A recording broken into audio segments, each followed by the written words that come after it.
and this is how it disappears at your eyes. Well, I think I gotta jump to other lanes. Keep having it your way. Pete tipped his hat in goodbye, but somehow that man asked him to stay over to have one more game. This time, he wanted to offer a bigger prize and show his own game.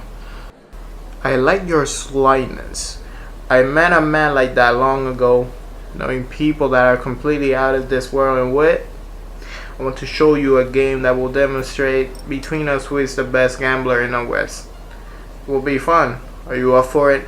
I promise someone like you will win something greater, but you measure even. Best gambler and win were really tempting words that could even make the most cautious of men fall because of their underlying manly pride of trying to boast of being the best. Pete fell under his spell and decided to make this official deal with me and Mr. Alcone being the only witnesses of something that was really normal. A poker game that this foreigner was asking, best of 3 rounds. I showed the gentleman to a private place for this type of shady games that Mr. Alcone always had for distant things such as no limit poker or all the games that you were prohibited because of not having a responsible quota for the taxes of Los Angeles, or simply because this money was from black markets and businesses. I wasn't worried of attending the bars, and somehow in this hour of the evening people wouldn't be requesting booze, and instead they were so drunk that they would sleep at close 1 p.m.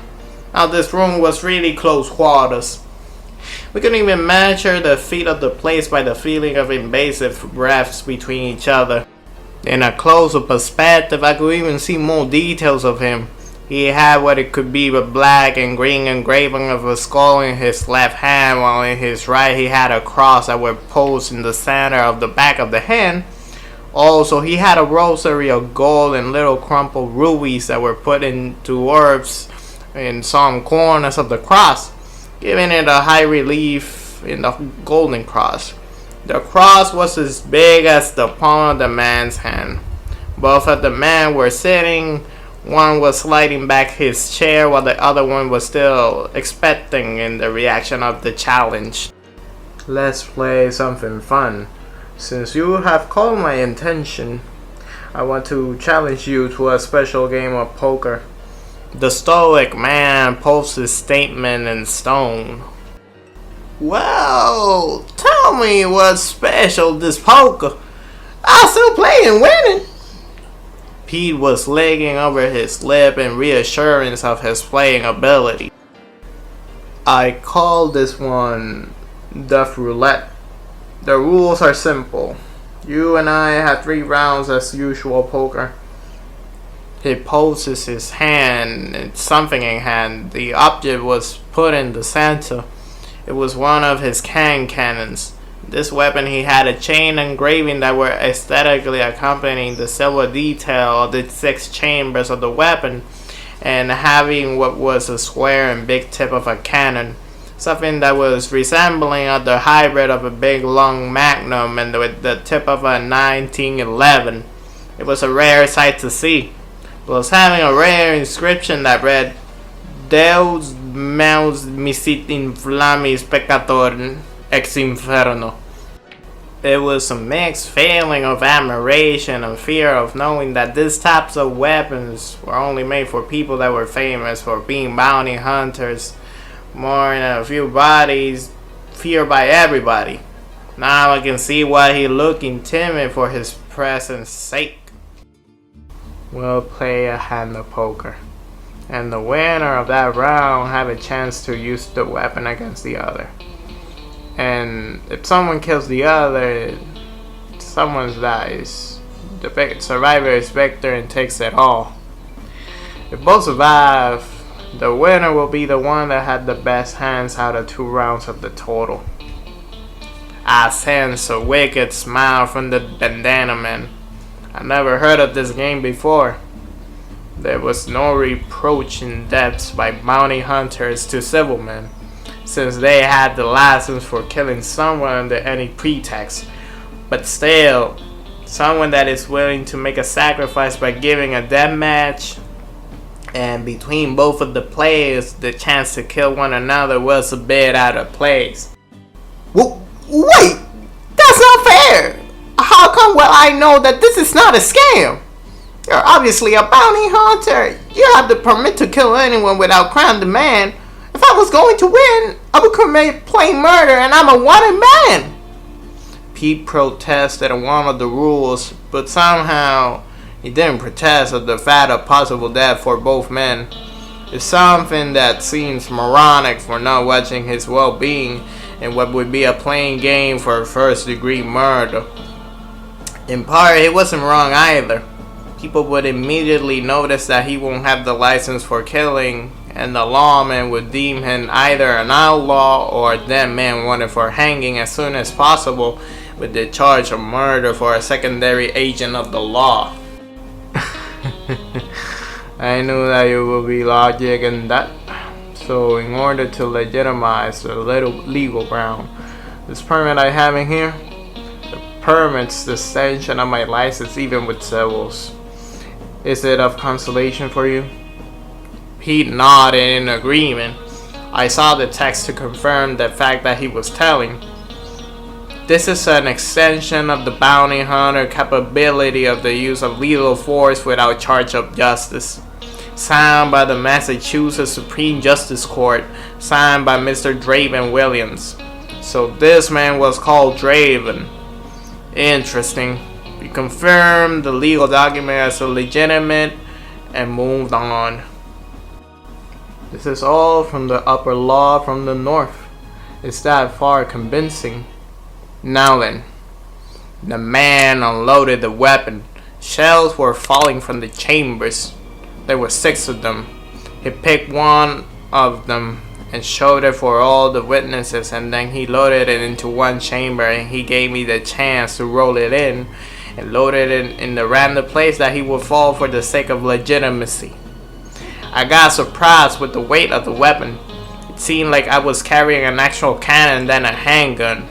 I saw the bullet and then I saw the 2 players. Sincerely, I didn't want something tragic that would happen. So with blind faith, I rolled the bullet and I hope that it falls in tight ground. I put the weapon of the center in the table. Since this is life or death, I will get something that is equal in value. I have this rosary, my weapons. Oh, and this. That is an account that I have in the National Bank. See it for yourself. It will change your life forever. Pete was sniffing at the prize, already hogging it in his hands, assuming early victory. The account was a millionaire tier. I could see gazing and mouth-opening reaction of the gambler. Amazing! This gets my blood pumping! But I don't have anything of similar value to offer. The gambler was worried on not having an extra fund to support the starting bet for the game. He only had $5 from the other player, but it wasn't enough for the equity value for the bet. Yes, you do. The one thing that attracts me is your soul. And with that, we are set. It's ridiculous if we put all the math together. Don't you agree? The man opens his hand, showing the pros and cons of their transactions, showing a clear but deadly advantage for Pete. Now that I think of it, his request was something ridiculous. How can you reclaim a soul? Isn't that physically impossible to retrieve? Still, he was being benign with his request, knowing that if Pete loses and lives, it would be impossible to pay the titanic amount of the riches of the account. Very well. I'll accept the conditions then. I'll win this anyways. The gambler revealed his cockiness once again in his ability. Probably he already made a trick up his sleeve to win the game without any consequence. Sincerely, this moron will die if something changes for the victory of the mystical stranger. Despite my dislike to Pete and his antics, I don't wish anything bad to happen to him. He's not someone that I think should deserve a punishment so harsh as death.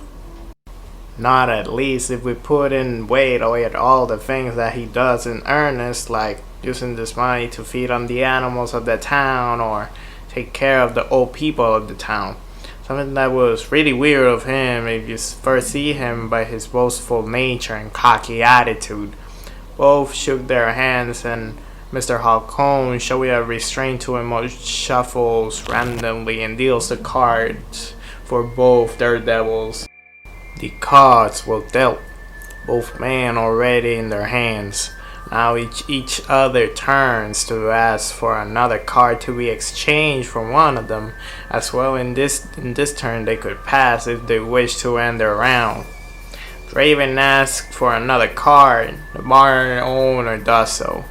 Pete, seeing his chance, thinking that he would excess in number to win, additionally seeing an ace as his winning card, decided to pass. The other one does the same thing as well. Both men flip their hands and reveal their points. Draven has a pair, Pete has two. The fraudulent wins. The rascal was taking the heavy weapon and pointing it at the stoic bandana man. He cocked the weapon and is ready to shoot. Empty click. Pete won in the card game. The roulette is going to be rolled for another round. Both men look unshaken, bold and ready to make a deadly move on each other. The surprising thing was to see that Pete wasn't even recurring to a cheap trick. He got enough confidence to keep playing it clean, something that he was an expert of when he started practicing his cold-hearted approach to strategy to poker, in conjunction with his witty dirty games. He always got enthusiastic to try to win in a game that still he hasn't discovered a way to make a trick for an easy win. This is all ironic to me when I think of it in a retrospective. A sly fox that doesn't like to win legitimate, trying to measure his own game skill with one of arbitrary lucks and bluffs, and a concoction of acting that he made over time in his free time in the saloon. Besides of your wit, you also got gut. Someone that has never handled a gun. I saw the way that you were holding the revolver. You may bluff well, but I know the grit of a man when they hold a weapon. The mouth was growing cold and attacked to the fraudulent pride self. The man is trying to intimidate this gambler with things that only could be heard before a duel with two gunslingers. You haven't seen the best of me yet. You're good with guns, it's true, but this is my world. Gambling is something that I'm expert of. I'm willing to die to maintain the title of the best. I started sweating with the newfound pressure that Pete was emitting to fence against the pressure that was made of experience of fighting to the death of the man. Maybe I was not to witness the duels of gunslingers and wars of that kind. I tasted something similar with a duel between two mediocre gun users. Maybe they weren't skillful, but something was certain, be it their bluffing strength or the actual fear of dying in the trajectory of a bullet. The air can be perceivable in slow time. The sweat could itch the forehead and the wind could stop your hand from drawing the pistol, but the pressure was there and will always be whispering to any gunslinger that dare to use his gun for a duel.